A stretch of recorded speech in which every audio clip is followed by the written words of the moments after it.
Hey everyone, Mike Chamberlain here. I love the readings this week for our Easter season, mostly because especially our gospel is the Road to Emmaus story, which obviously is the namesake for these Emmaus small groups and what we do. But I was reflecting on these scriptures in general, and I was thinking about not only the gospel reading, but also the second reading and the first reading.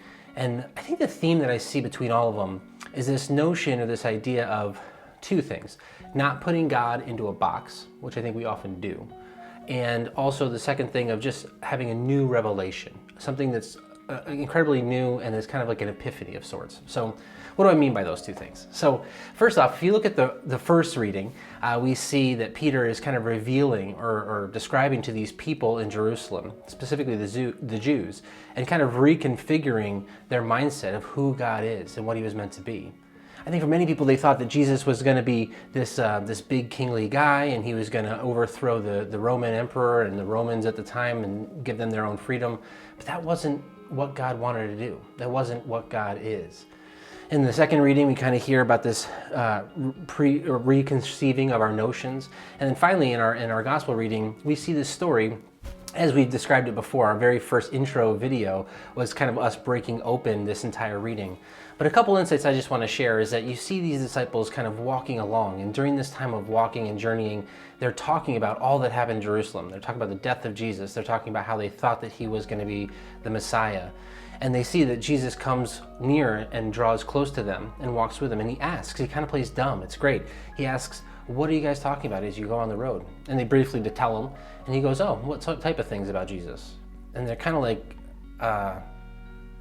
are you the only person in Jerusalem who doesn't know about this, I'm recording this here in the midst of this whole Corona thing, and I can only imagine if I were to talk to somebody on the phone or something and be like, "Hey man, what do you think of all this?" And he were to play dumb and say, "Well, what kind of stuff?" I'd be like, seriously? Have you been that cut off that you have no idea about any of this coronavirus stuff? I mean, this is obviously the talk of the town. And for these disciples in the story, it's the talk of the town. This whole thing that Jesus had gone through, his crucifixion, his death, all of it. And so for him to not know is like just baffling, But what's awesome is that they think they know. They think that they understand. Just like in the first reading, the Jews and all these people in this town that Peter speaks to, they think that they know. And that's where they kind of put God in a box. They think they fully understand. And that's the reflection, I think, for this week.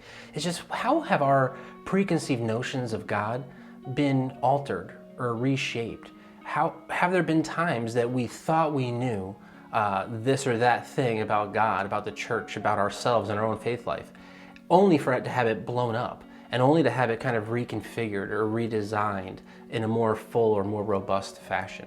And I think that's what God is constantly seeking to do with us.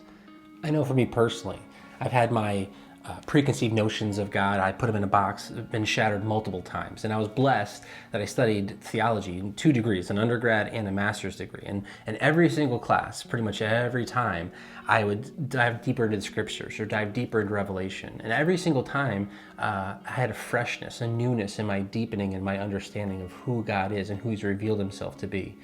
One particular time that I can think of was especially in Scott Hahn. I had him for a professor at Steubenville and some scripture classes.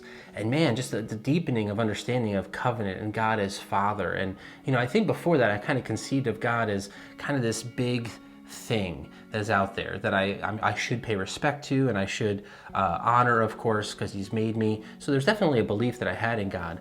But I think through some of the scripture classes that I took, I saw the personal nature of God, this fatherhood of God. And then obviously through Jesus Christ, his son, this God that wants to draw close, this God that wants to be with us, and this God that wants to be in my intimate life. And so I think that was a big revelation to me, is just this very deep personal nature of God. Not that he's just out there somewhere and somehow involved, but that he wants to be very intricately involved.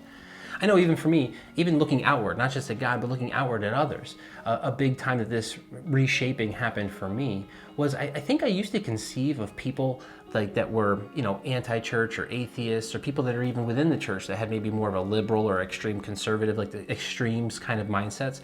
I really saw them as kind of the enemy, the people to be overtaken, and so my job in ministry was to kind of overthrow these enemies, so to speak. And I remember listening to a talk one time, and it really opened up for me this idea that they are not my enemy. In fact, the only real enemy we have is sin, the flesh, and the devil.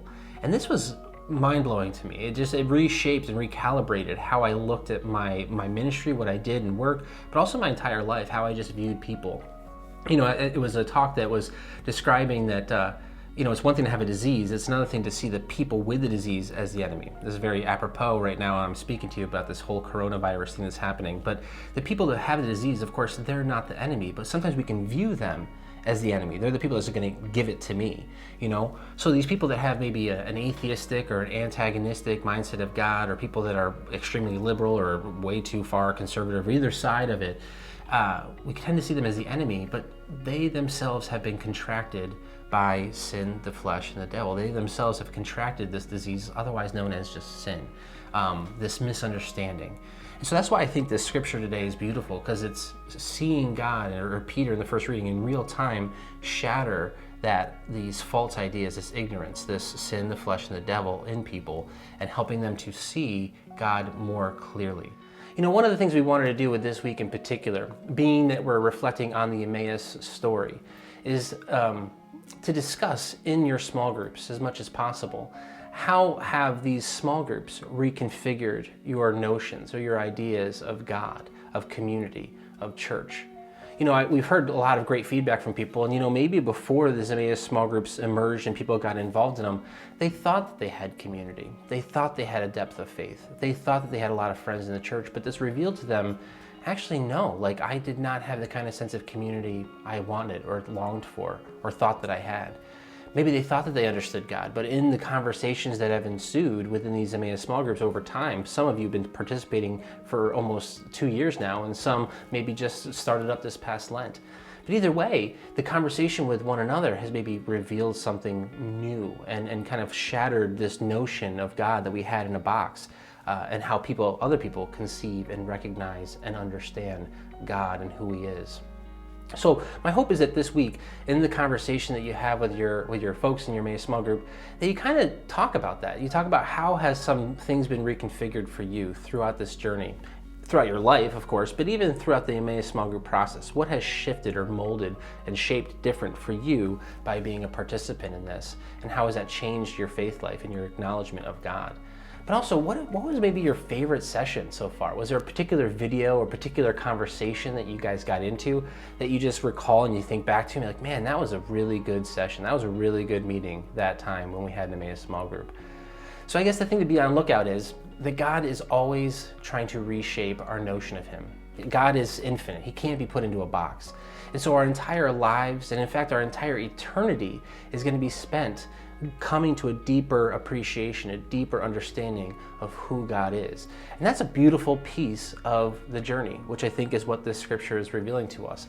As we journey along with one another, as we journey along in our faith life and prayer with God, we're going to just continue to hopefully grow. And hopefully our faith doesn't remain stagnant and stale, but it's always dynamic, it's always shifting, it's always changing. And as that happens, we get to understand God and of course the people around us all the better. So I hope that this is a great little video session for you guys this week, and I hope that it ensues great conversation for you guys, talking about and kind of reflecting. It's taking a moment to reflect and look back a little bit on how this journey of Emmaus small groups has reshaped you and how it's blown up your preconceived notions.